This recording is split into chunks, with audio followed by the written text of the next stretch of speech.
semana, en Pares Analiza le ponemos el ojo a la gestión de los 8 más importantes ministerios durante el gobierno de Duque, que finalizó el pasado 6 de agosto. El primero de los ministerios es el Ministerio de Hacienda, encargado de las finanzas públicas del país. Este ministerio tuvo a su cabeza a 2 ministros. El primero de ellos, Alberto Carrasquilla, que ya había ocupado esta cartera durante uno de los gobiernos de Álvaro Uribe Vélez, y después de que tuviera que renunciar por el estallido social que causó el intento de reforma tributaria que presentó en abril del 2021, terminó como codirector del Banco de la República nombrado por Iván Duque. El segundo de los ministros es José Manuel Restrepo, quien ocupó la cartera hasta la semana pasada. José Manuel Restrepo antes fue ministro de Comercio, Industria y Turismo, lo que muestra la endogamia que caracterizó los cambios y los enroques dentro del gabinete de Iván Duque, y tuvo la tarea Restrepo de calmar las aguas después del estallido social producido por la fallida reforma Carrasquilla. José Manuel Restrepo logró pasar una nueva reforma tributaria que volvió a aumentar la carga impositiva sobre las empresas después de que fallara la idea de aumentar impuestos como el IVA. Durante el gobierno de Iván Duque se presentaron 3 reformas tributarias. La primera, la Ley de Crecimiento en 2018, que luego fue tumbada por la Corte Constitucional por vicios en su trámite, luego una ley express que se tituló la Ley de Crecimiento Económico, y finalmente la Ley de Inversión Social, que logró aprobar el ministro José Manuel Restrepo después de, como dijimos, la fallida reforma tributaria que sacó a Carrasquilla de su cargo en abril del 2021 y desató uno de los más grandes estallidos sociales que han tenido lugar en Colombia en los últimos años. Sin duda, el principal reto al que tuvo que hacer frente el Ministerio de Hacienda fue la pandemia, que suspendió las actividades económicas durante 2020 y frenó absolutamente el crecimiento económico colombiano. A pesar de que hoy las cifras muestran una recuperación positiva de la economía colombiana, lo cierto es que hoy en Colombia hay alrededor de 19 millones de personas en la pobreza monetaria, y que aparte de eso preocupan las cifras de la inflación, que se ubicó en alrededor del 9.6% en junio, y que ya las cifras de julio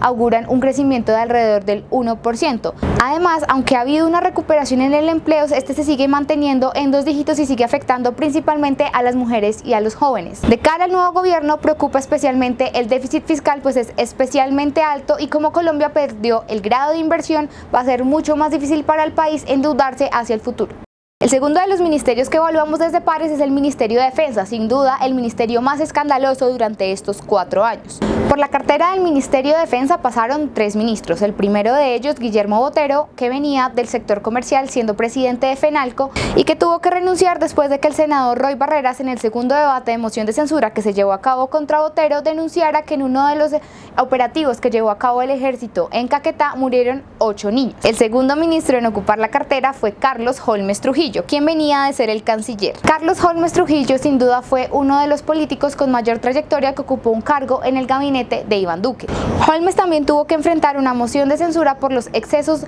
de fuerza de la policía durante las protestas que se llevaron a cabo en los últimos años en Colombia, y acatar un fallo de la Corte Suprema que le ordenó disculparse por esos mismos que se presentaron en el paro del 21 de noviembre del 2019. Holmes se veía como un firme precandidato del Centro Democrático a la presidencia, pero lamentablemente falleció en enero del 2021 a causa del COVID-19.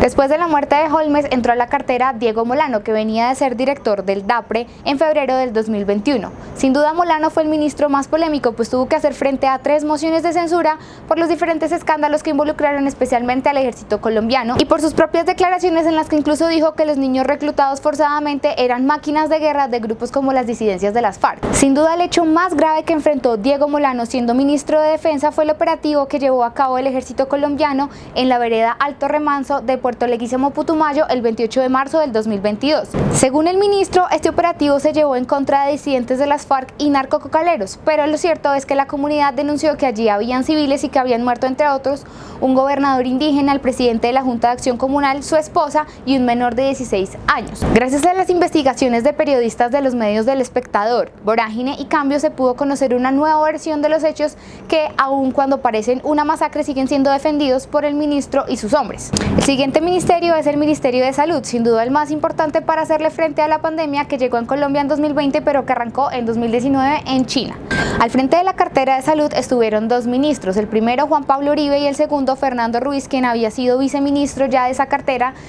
hasta 2016. La pandemia dejó como resultado al menos 141.000 personas muertas en Colombia y 6.2 millones de contagios reportados. Aunque el avance de la vacunación se logró rápidamente desde febrero del 2021, lo cierto es que apenas hemos vacunado alrededor del 70% de la población colombiana con esquema completo.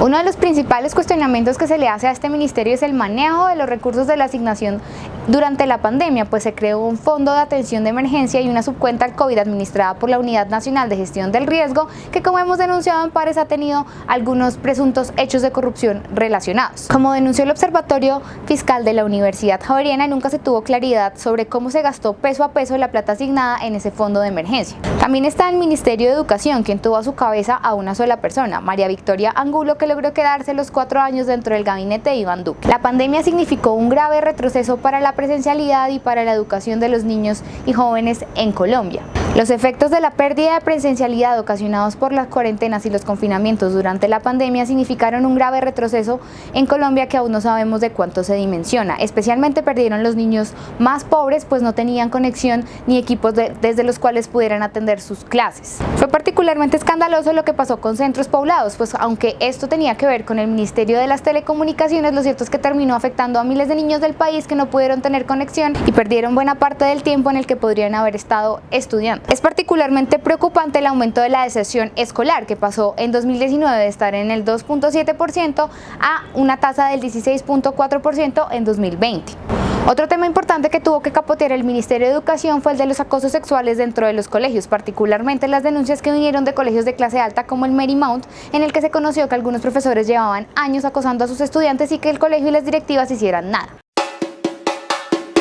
Y continuamos dentro de este informe con el Ministerio de Transporte, a cargo de Ángela María Orozco, quien fue tal vez una de las únicas funcionarias que se mantuvo durante el gobierno Iván Duque. Son 3 hechos importantes que resaltamos de este balance. Primero, la cooptación por parte del Partido Conservador de diversos cargos, dentro de ellos la dirección del Invías, dentro de la cual la Fundación Paz y Reconciliación advirtió en 2021 sobre diversas irregularidades en lo que hubiera sido un pliego sastre, condicionado solamente para que se lo ganara un proponente en la administración billonaria de 35 peajes en Colombia. Gracias a esa alerta, la Fundación Paz y Reconciliación logró que se frenara este proceso por medio de un contrato mucho más plural. El segundo hecho relacionado dentro de este ministerio está dentro de la dirección de la Aerocivil, dentro de la cual el mismo presidente Iván Duque tuvo que retirar a su director por presuntas irregularidades y hechos de corrupción. También cabe recordar que dentro de este gobierno el Ministerio de Transporte estuvo involucrado dentro de lo que sería el otorgamiento de los licenciamientos por medio de la Aerocivil a lo que fueron las narcoavionetas. Y tercero, cerramos con la afanosa búsqueda de adjudicar el contrato del Canal del Dique a una empresa llamada SACIR, que está sancionada en España y que en Colombia tiene diversos hallazgos fiscales por parte de los órganos de control. Seguimos con el Ministerio de Agricultura, el cual tuvo una rotación de 2 ministros, Andrés Valencia y Rodolfo Sea, quien fue el que terminó el periodo. De este ministerio en el balance rescatamos 2 hechos importantes. Primero, relacionado con las dificultades dentro de las funciones y competencias con el Ministerio de Vivienda para lo que fue impulsar el programa de vivienda rural, dentro del cual existe un déficit bastante alto dentro de este gobierno y a nivel histórico. El segundo hecho importante a resaltar está relacionado con lo que fue el proceso de la cosecha de 300.000 productores a cambio de unos contratos que se estaban diseñando por parte del gobierno nacional para asegurar la compra de estas cosechas. Debido a que no existe un análisis específico sobre cómo se otorgaron esos contratos y los términos de los mismos, no existe un balance bastante suficiente para poder determinar el impacto de este proyecto. Continuamos con el Ministerio de Justicia, el cual tuvo una de las más altas rotaciones dentro de sus ministros. Primero con Gloria Borrero, segundo con Margarita Cabello, quien dio el salto por puerta giratoria de la Procuraduría General de la Nación, tercero Javier Sarmiento y cuarto Wilson Riz, que es quien terminó el periodo dentro de este ministerio. Aquí se deben resaltar 2 hechos importantes dentro de lo que han sido los resultados de esta cartera ministerial. En nuestro informe identificamos que sobre todo se trataron de escándalos relacionados con el funcionamiento de los penitenciarios en Colombia. Recordemos que se cometieron 2 masacres bastante graves, una en la cárcel de La Modelo en Bogotá y otra en una cárcel de Tuluá, donde hubo decenas de presos muertos en diversos hechos que no han sido esclarecidos aún ante la justicia. Segundo, la reforma a la justicia que se buscaba implantar por parte del gobierno de Iván Duque perdió su trámite dentro del Congreso de la República y traía diversos micos y jugaditas que se pretendían hacer para eliminar algunos requisitos dentro del proceso de selección de algunos de los magistrados de las más altas cortes. Y cerramos con el Ministerio de Relaciones Exteriores, o mejor conocido como Cancillería, dentro del cual hubo también una alta rotación de ministros, dentro de los cuales contamos 3: Carlos Holmes Trujillo, Claudia Blum y finalmente la vicepresidenta Marta Lucía Ramírez, que fue quien cerró el periodo. Dentro de este ministerio contamos también 3 hechos bastante importantes. El primero relacionado con el fracaso de la política a nivel fronteriza del presidente Iván Duque, específicamente con el cerco diplomático que se buscaba establecer al gobierno de Nicolás Maduro. Segundo, el proceso que se dio dentro de la asignación a nivel consular y de embajadas de funcionarios, dentro de los cuales diversos congresistas resaltaron lo que sería una presunta repartija burocrática a diversos partidos. Y tercero, el escándalo relacionado específicamente con Fernando San Clemente, el ex embajador en Uruguay, a quien se le encontró en una de sus fincas un laboratorio de procesamiento de cocaína y que no pudo ser esclarecido por parte del gobierno nacional, que tuvo que retirarlo de su cargo.